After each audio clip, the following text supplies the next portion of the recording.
suis Yvan Kaba, CEO de Healthy Environment. Déjà, il faut qu'une chose soit claire, c'est que le président a commencé à utiliser la jeunesse pas seulement en 2024. Le président a commencé à tirer le potentiel de la jeunesse depuis bien longtemps. C'est pourquoi nous avions vu comment est-ce que les jeunes étaient à l'époque entrés dans le gouvernement, d'autres sont partis dans l'hémicycle. On est l'un des rares pays où on trouve des jeunes dans l'hémicycle, des âges de nos jeunes en ce moment. Et c'est pour dire que le président, quand il se met en avant-garde d'une initiative de ce genre, il sait de quoi il parle. Et il fait confiance à sa jeunesse. Mais ce n'est pas tout que ça soit le président. Le président a une administration. Et le président a des gens qu'il a placés dans les différentes fonctions qui sont censés implémenter sa vision. C'est maintenant à son équipe de pouvoir, je veux dire, vulgariser cette question de la jeunesse et utiliser le plein potentiel des jeunes. Nous avions les différents ministères, nous avions les directions générales. Donc, chaque gestionnaire de la chose publique, dans son champ d'action, doit cibler les jeunes qui opèrent, qui émergent dans ce secteur pour les récupérer et en faire des champions nationaux. La jeunesse est comme de l'eau. Vous savez, l'eau, pourquoi est-ce que nous avons les phénomènes d'érosion? Parce que l'eau, quand on ne la canalise pas, l'eau se ferait son propre chemin. Et quand l'eau se ferait son chemin, il y a des dégâts qui vont avec. C'est comme la jeunesse. Une jeunesse qui n'est pas canalisée, orientée. Cette jeunesse est susceptible de se frayer son propre chemin. Le président, sachant cela, il a compris qu'il faut déjà regarder les questions de la jeunesse avec une attention particulière.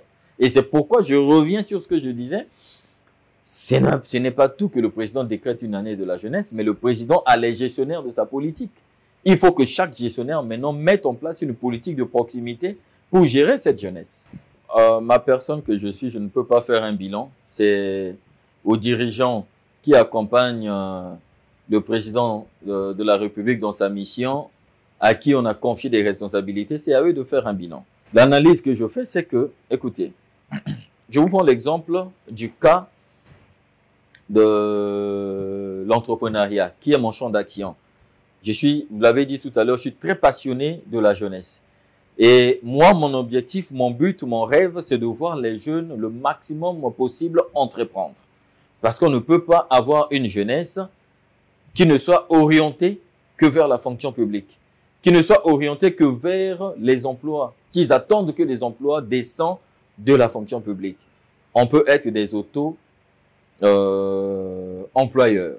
Alors, ceci étant, nous constatons que réellement, il y a une véritable tergiversation sur la question de l'employabilité, puisque les gens ont présenté aux jeunes l'employabilité de ces jeunes. C'est pourquoi l'essentiel de ces jeunes attendent qu'ils soient employés. C'est pourquoi moi je trouve que l'employabilité est un peu péjorative. J'aime beaucoup plus parler de l'autonomisation des jeunes. Ce que nous cherchons, c'est d'être autonomes. Cette capacité de pouvoir créer de la richesse pour nous et à la fois pour les autres. Et si nous mettons en avant l'autonomisation de la jeunesse, nous verrons que chaque jeune va vouloir faire quelque chose. Parce que chaque jeune a une idée dans sa tête. D'où, même récemment, la création du club que je viens de créer, les amis d'Yvan Kaba, pour l'entrepreneuriat, pour stimuler les jeunes à entreprendre. Un jeune qui entreprend, mais quand ils se sont déjà aisés dans ce qu'il fait, il n'a pas besoin de vouloir insérer son nom à la fonction publique, par exemple. Nos États actuellement ne sont plus en capacité d'offrir les emplois de masse à sa jeunesse. Ça, c'est la réalité qui est devant nous. L'État a trop de problèmes en ce moment. Alors, les emplois de masse sont offerts par les petites et moyennes entreprises. Mais il faut encore que ces petites et moyennes entreprises puissent émerger. Et qui doit favoriser l'émergence des petites et moyennes entreprises? Eh bien, c'est en ce moment-là le gouvernement. On appelle ça la création d'un écosystème entrepreneurial favorable. C'est au gouvernement de pouvoir le créer. Mais le créer en faisant quoi? Le pays offre des opportunités. Avant même de parler des aides extérieures que nous sollicitons tout le temps. Mais le pays offre des opportunités. Il faut déjà que ces opportunités profitent aux entrepreneurs locaux. C'est-à-dire les contrats, les opportunités d'affaires. Quand on responsabilise les entrepreneurs locaux, ces entrepreneurs locaux vont créer des emplois de masse. Et quand on parle des emplois, nous ne voulons pas seulement des emplois de second plan. Nous parlons, on a des jeunes Congolais qui sont des cadres, qui ont étudié, mais ils ont besoin d'être des directeurs dans ces structures-là qui seront gérées par des Congolais. Et en ce moment, la main-d'œuvre locale sera valorisée. Et quand la main-d'œuvre locale est valorisée du plus haut sommet jusqu'au dernier, nous avions également le patriotisme économique, donc l'argent, qui constitue d'abord une chaîne avant que ça ne sorte à l'extérieur. Mais quand vous responsabilisez beaucoup plus les sociétés étrangères, je ne suis pas xénophobe, mais c'est un fait, c'est une réalité. Même le plus dernier des intellectuels le sait. Il y a ce que l'on appelle par une évasion financière, les fuites des capitaux. Parce que cette entreprise va ramener ses cadres. Et ces cadres, chaque fois qu'ils vont empocher de l'argent, cet argent va servir d'évacuation vers leur pays d'origine. Voilà. C'est pourquoi vous allez remarquer que les expatriés qui travaillent chez nous, souvent ils viennent, pour la plupart, ils n'ont pas de femme, ils n'ont même pas d'enfants. Ici, la femme et les enfants sont restés ailleurs. Donc, quand il gagne son argent, 90% de son argent repart vers son pays d'origine et il gère sa vie avec les 10%. L'investissement dans la jeunesse a déjà, c'est un processus qui suit déjà son cours dans notre pays. Ça, il faut le reconnaître. Mais il y a beaucoup de choses à faire encore. Nous sommes tous dans les réseaux sociaux. Nous avions suivi tous la toute dernière information qui a défrayé la chronique sur l'histoire de l'hôpital de Dolisie. Mais aujourd'hui, parce qu'on a placé un jeune là-bas, je ne sais pas, contrôleur ou quelque chose comme ça, il y a eu des dénonciations et ce jeune a été radié. Maintenant, nous apprenons que le DG et quelques membres de sa direction sont placés. Tous, on a ces informations à notre portée. Bon, ok, donc ça veut donc par ricochet dire que ce que ce jeune avait dénoncé était vrai. Mais si cela était vrai, qu'est-ce qu'on fait pour le rétablir dans ses privilèges? Et ça constitue comme une injustice sociale et c'est ce qui crée l'inimitié entre la jeunesse et son président. En réalité, les jeunes aiment le président. Les jeunes aiment son président. C'est comme j'ai dit une fois de plus, ce sont les gestionnaires qui sont autour. Est-ce que ces gestionnaires nous aiment, vraiment nous la jeunesse, comme le président nous aime? Est-ce que les gestionnaires de la vision du président nous considèrent comme le président nous considère? C'est ça le problème. Et ça, je pense que le président doit regarder ça avec une attention assez particulière. La jeunesse n'a pas un problème avec son président. La jeunesse aime son président, d'autant plus que le président aime sa jeunesse. Mais le problème, c'est les gestionnaires de la vision du président de la République. Il y a tellement de 2 poids, 2 mesures que c'est un problème. Ce qui est dommage, nous pensons dans notre pays que la jeunesse a un problème de formation. Sinon, moi, je ne serais pas là en train de diriger une entreprise. J'étais malheureusement un peu choqué, invité dans une conférence. J'ai suivi un intervenant qui dit « Nous avions un problème de la main-d'œuvre de qualité. » Mais qui vous a dit qu'on a un problème de la main-d'œuvre de qualité au Congo? Si on a un problème de la main-d'œuvre de qualité, c'est pour dire que même le gouvernement, c'est un problème. Le gouvernement manque de qualité. Les dirigeants manquent de qualité. Non. Nous avions des jeunes compétents. Mais le problème, c'est que comme ceux qui sont censés valoriser leurs compétences ferment les yeux face à leurs compétences, les prennent peut-être pour des potentiels adversaires. C'est pour ça que vous trouvez qu'il y a des difficultés, mais que ça ne change pas. On a beaucoup à donner pour notre pays. On est des sachants. Comment ça se passe que quand on est à l'extérieur, on est dans des forums internationaux, on est brillant. Mais quand on est chez nous, on a comme l'impression qu'on est tellement réduit à rien, qu'on ne peut rien donner pour notre pays, puisqu'on ne nous utilise pas pour ces problématiques. C'est ça aussi le problème. Le truc, c'est que quand il y a par exemple une initiative, bon, le ministère des petites et moyennes entreprises, je prends un exemple simple. En ce moment-là, les initiatives de ce ministère veut créer ces entrepreneurs. Mais il y a des entrepreneurs qui existent. Appelez-les. Ils vont vous déballer la politique pour chaque secteur. On en sait. On est intelligent. Puisqu'on a le quotient intellectuel a été prouvé par le blanc, les scientifiques, que c'est le même chez le chinois, chez l'allemand, l'italien, le congolais. Dieu n'a pas fait de demi-mesure.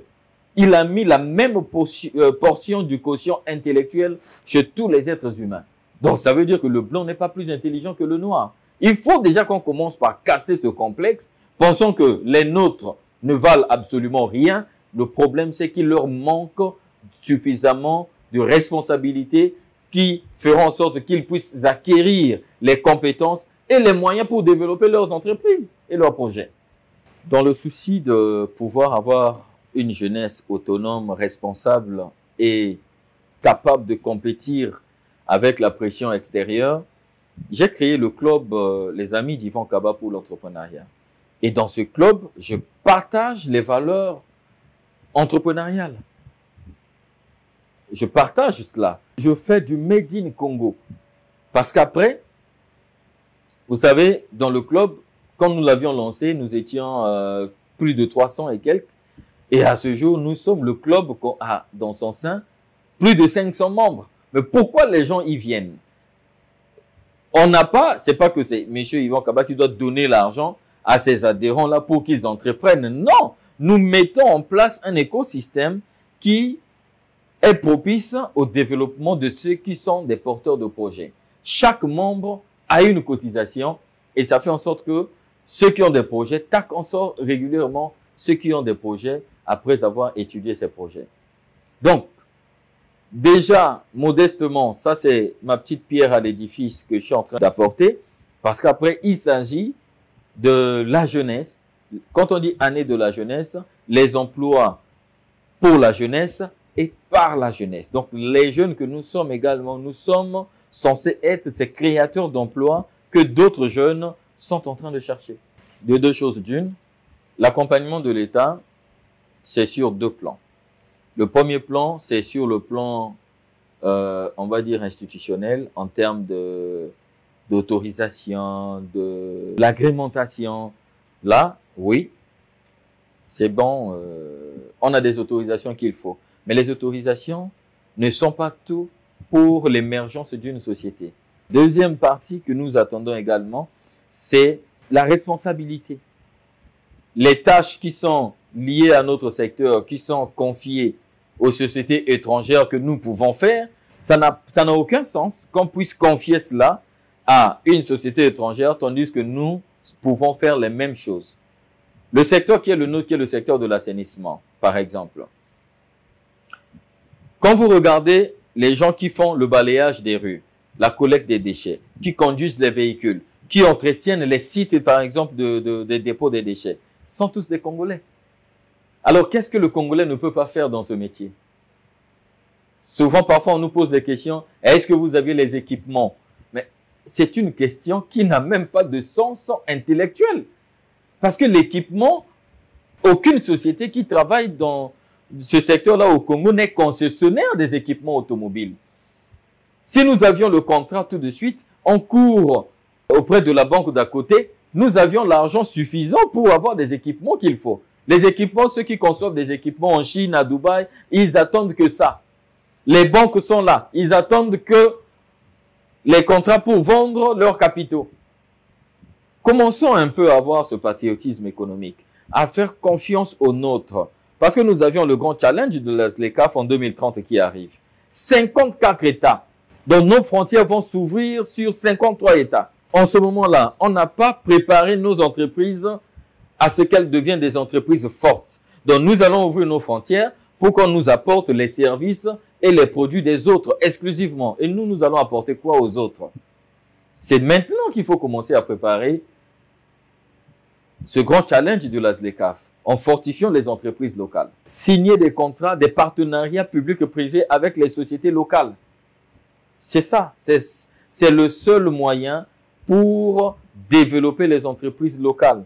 À la fois, elles vont acquérir de l'expérience qu'il faut, les capacités qu'il faut pour aller aussi vendre leurs services et leurs produits à l'extérieur. C'est de dire au président de la République qu'il est notre ami.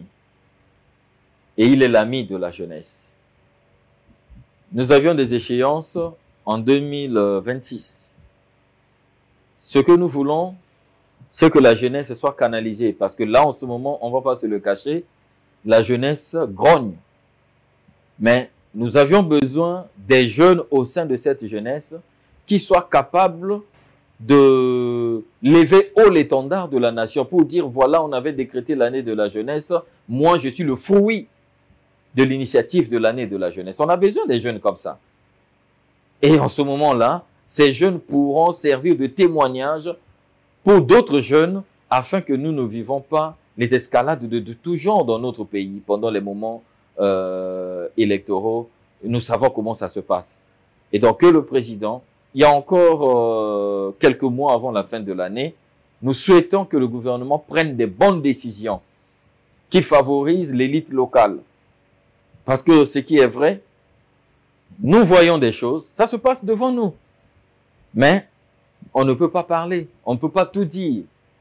Il faut déjà qu'il y ait cette considération, cette marque de considération où les nationaux se sentent être valorisés. Voilà mon plaidoyer le plus fort.